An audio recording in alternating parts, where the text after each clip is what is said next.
Hello guys, welcome to Pakistani brother reaction. उम्मीद है आप फिट होंगे, मजे में होंगे, एंजॉय कर रहे होंगे। मेरा नाम है समर। सो गाइस मैं एक नई वीडियो के साथ वीडियो बहुत सारा कमाल के लेके। सो गाइस चैनल पे नहीं हुआ चैनल को जरूर सब्सक्राइब कर दे, बेल आइकन को दबाना मत भूलिएगा। सो गाइस लेकर आ गए India versus China, can India complete with China in manufacturing. Video बहुत सारा कमाल के लेके, वीडियो को लास्ट से देखिएगा।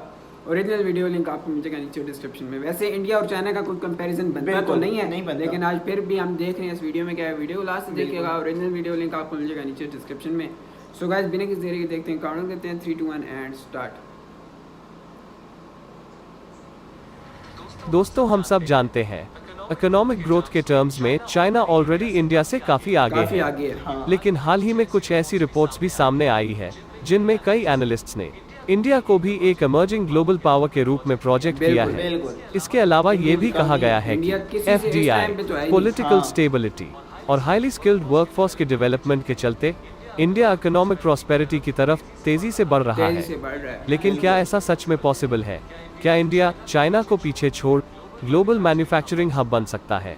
आइए देखते हैं इस वीडियो में।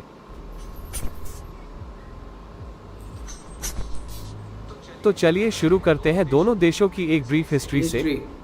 हालांकि चीन ने अपनी इकोनॉमी को 1980 के आसपास ओपन किया और लेट 1980 में चाइना का बिगेस्ट एसेट उनकी लिमिटलेस लो स्किल्ड वर्कफोर्स थी, जिनको फैक्ट्रीज में लेबर के तौर पर यूज किया गया। विशाल वर्कफोर्स के साथ ही फॉरेन कैपिटल के चलते चीन के पास इंडस्ट्रियल फैसिलिटीज डेवलप होती गई।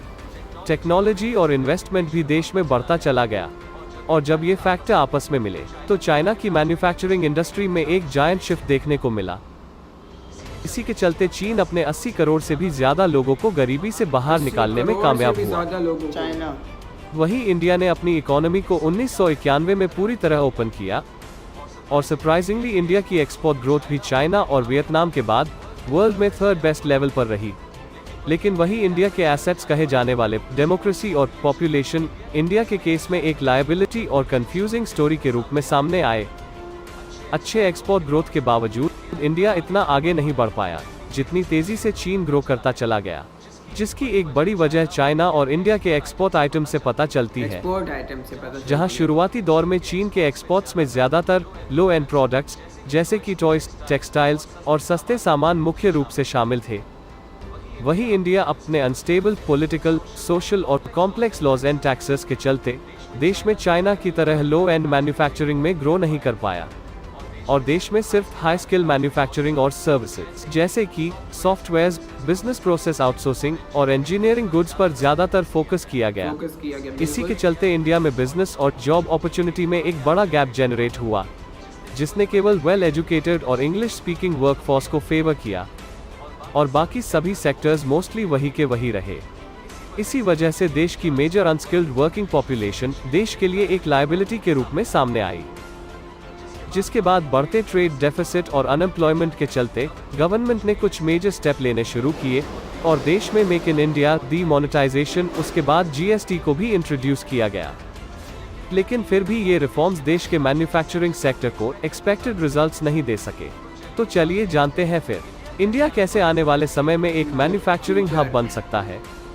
इंडिया के मैन्युफैक्चरिंग सेक्टर के ग्रोथ की चाबी छिपी है चीन की एजिंग पॉपुलेशन में, क्योंकि कहा जाता है कि चीन इतिहास में पहला देश होगा जिसकी पॉपुलेशन अमीर होने से पहले बूढ़ी हो जाएगी। वहीं इंडिया की एवरेज पॉपुलेशन आज भी 30 साल से कम है, और बताया जा रहा है कि पॉपुलेशन की टर्म्स में इंडिया 2050 तक चीन को एक वाइड मार्जिन से पीछे छोड़कर 170 करोड़ की पॉपुलेशन के साथ वर्ल्ड्स लार्जेस्ट कंट्री बन जाएगा, और इसी समय के बीच इंडिया एक मैन्युफैक्चरिंग हब बन सकता है। बस हमें जरूरत है तो कुछ इंपॉर्टेंट पैरामीटर्स पर फोकस करने की, जिसमें education, infrastructure, skill development, social और इकोनॉमिक रिफॉर्म्स शामिल हैं। तो आशा करते हैं आप इसी के साथ ये वीडियो खत्म। सो गाइस देखा जो मतलब यार इंडिया और चाइना मैन्युफैक्चरिंग, यार भाई साहब मैं तो कहता हूँ यार इंडिया और चाइना का कोई कंपैरिजन बनता ही नहीं है। पहली बात तो ये मैं ये कहता हूँ, ठीक है। इंडिया और चाइना क्या किसी भी कंट्री का इंडिया के साथ कंपैरिजन इस टाइम पे नहीं बनता। बिल्कुल नहीं देख लो यार, मतलब हर चीज में चाइना से आगे है इंडिया हर चीज में। और पॉपुलेशन में देख लेना 2050 तक इंडिया बहुत से चाइना को मार्जिन बहुत से के साथ आगे होगा, आगे हो जाएगा, चाइना को हाँ, पीछे छोड़ देगा जिस 2050 तक। जिस तरह इंडिया तरक्की कर रहा है, तरक्की कर रहे हैं यार, मतलब देखो बिल्कुल। इंडिया नए नए प्रोजेक्ट्स बना रहा है, इतनी हाँ। तरक्की की है, इतनी जल्दी तरक्की पॉपुलेशन में भी पॉपुलेशन में भी अभी भी मैं हाँ। कहता हूँ बहुत ज्यादा है, बहुत ज्यादा इंडिया है की बहुत ज्यादा, लेकिन क्योंकि सबसे बड़ा मुल्क है ना चाइना, बिल्कुल। इसलिए उसमें ज्यादा है, इसलिए अभी। ज्यादा है। और देखना हाँ, 2050 तक, क्या मैं तो कहता हूँ 2050 से भी पहले ये इंडिया पीछे छोड़ बिल्कुल, जाएगा चाइना यही को। बात। सो गाइस यार हमें तो वीडियो बहुत ज़्यादा कमाल की लगी, आपको कैसी लगी कमेंट सेक्शन में ज़रूर बताइएगा। सो गाइस मिलते हैं नेक्स्ट वीडियो में, तब तक अपना बहुत ज़्यादा ख्याल रखिएगा। तो यार बाय।